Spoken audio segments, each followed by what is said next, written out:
In this lesson, we will look at what is involved in completely solving a right triangle, including finding all three side lengths and all three angles when enough information is given. To be successful at this, you'll need to be comfortable with the primary trigonometric functions, the Pythagorean theorem, and the fact that the interior angles of a triangle add up to 180 degrees. Let's look at the first of two examples. Solve the triangle MNP. Find all missing side lengths and angles. The very first thing that I like to do when solving a right triangle is to make a list of everything that has been given and what we're looking for.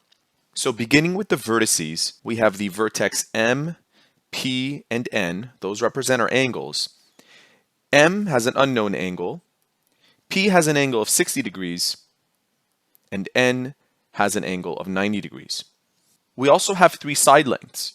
We have the side length lowercase p, which is unknown, lowercase m, which is the one that's across the corner M.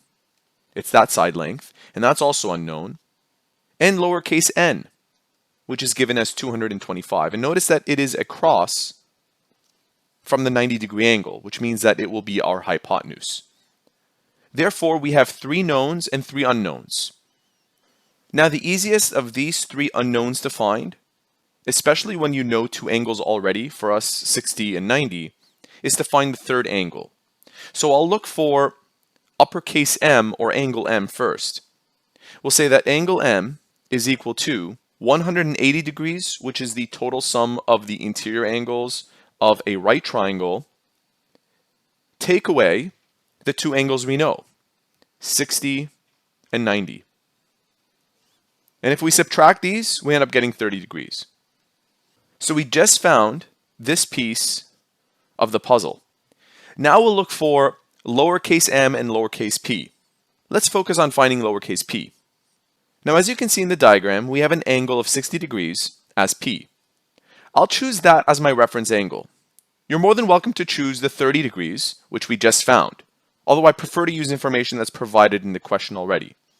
So I'll choose this as my reference angle, and opposite of my reference angle is lowercase p. So this is my opposite, side length, and we already know that 225 feet is our hypotenuse because it's across from the 90 degrees. So we're looking for our opposite, we know our hypotenuse, and we know the angle 60. According to the three primary trigonometric ratios, sine, cosine, and tangent, the definition of sine is opposite over hypotenuse, SOH. The definition of cosine is adjacent over hypotenuse, and the definition of tangent is opposite over adjacent. It really helps to memorize this acronym.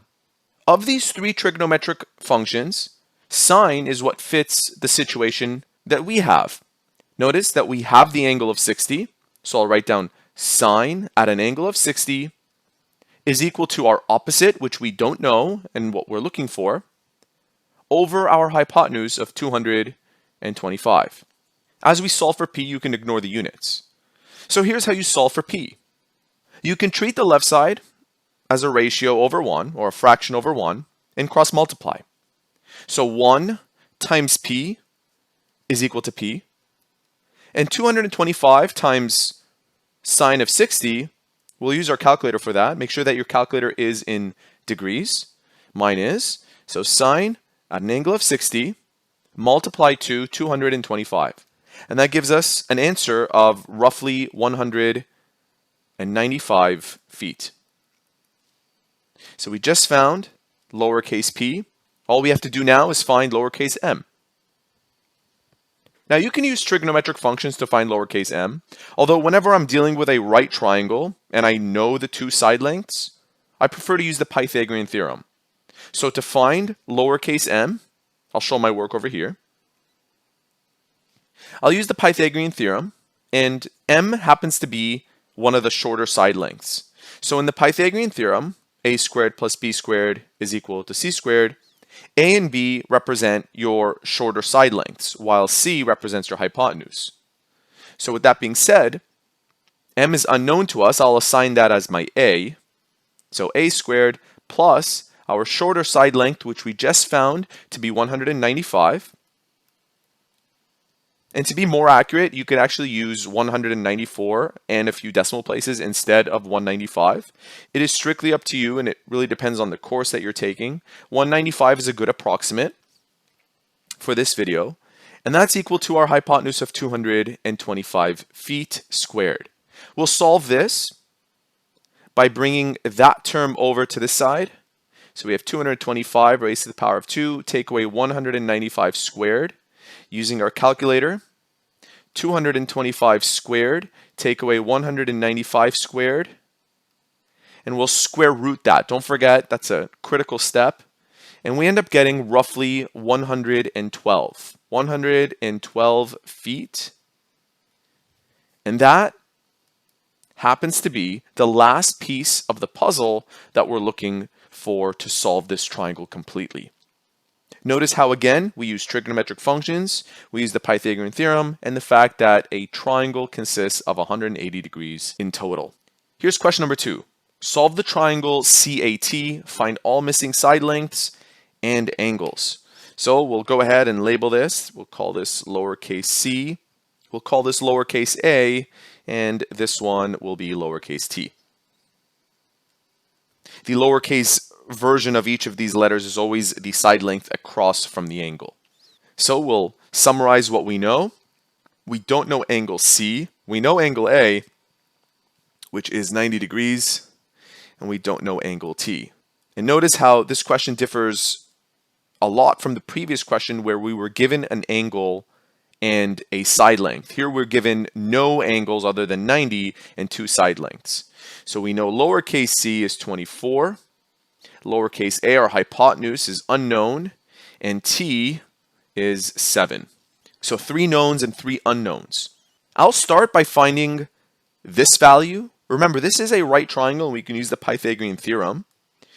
And the lowercase a happens to be our hypotenuse. So just be careful how you set up your Pythagorean theorem. Remember, we have a squared plus b squared is equal to c squared, where c represents your hypotenuse. In our case, that's the value of a, so don't be confused by the letters. And the 2 shorter side lengths are 7 squared plus 24 squared. All right, let's go ahead and solve this quickly. So we have 7 squared plus 24 squared. Don't forget to square root. We end up getting a c value, or for us, a, of 25. I'm going to go ahead and write down that this is 25. Okay, we have all 3 side lengths, no angles other than 90. Now you have to choose one of these corners, C or T, as your reference corner. I'm going to choose T, and so that's my reference angle. I'm going to call it theta. That's the typical letter we use to denote it. And we know that opposite of theta is 7, and adjacent is 24. So that's going to be adjacent, the other one's opposite. According to the primary trigonometric functions sine, cosine, and tangent, tangent is the only one that deals with opposite and adjacent. So I'll set it up as tangent theta is equal to opposite over adjacent. Our opposite here is 7, and our adjacent is 24. And we will use a special function on our calculator known as trigonometric inverse functions to help us find the angle that matches this ratio. So using our calculator, we can access this function by clicking Shift, followed by the trigonometric function tan. That symbol appears. And then write down 7 over 24. Now, if your calculator doesn't open up a parenthesis, make sure you add a parenthesis before you do this. We already have one there. So 7 over 24, and we get an angle of roughly 16.3 degrees. All right, so we found angle T, which is 16.3 degrees. And just as before, if we know 2 out of the 3 angles, we can find the third by subtracting what we know from 180. So angle C is equal to 180 degrees. Take away from that 90, take away from that 16.3. Now using our calculator, 180 take away 90, take away 16.3 gives us an answer of 73.7. All right, so we found everything we need to complete this problem. And if you have any questions about what you've just learned, please leave it in the comment section below. Thank you so much for watching.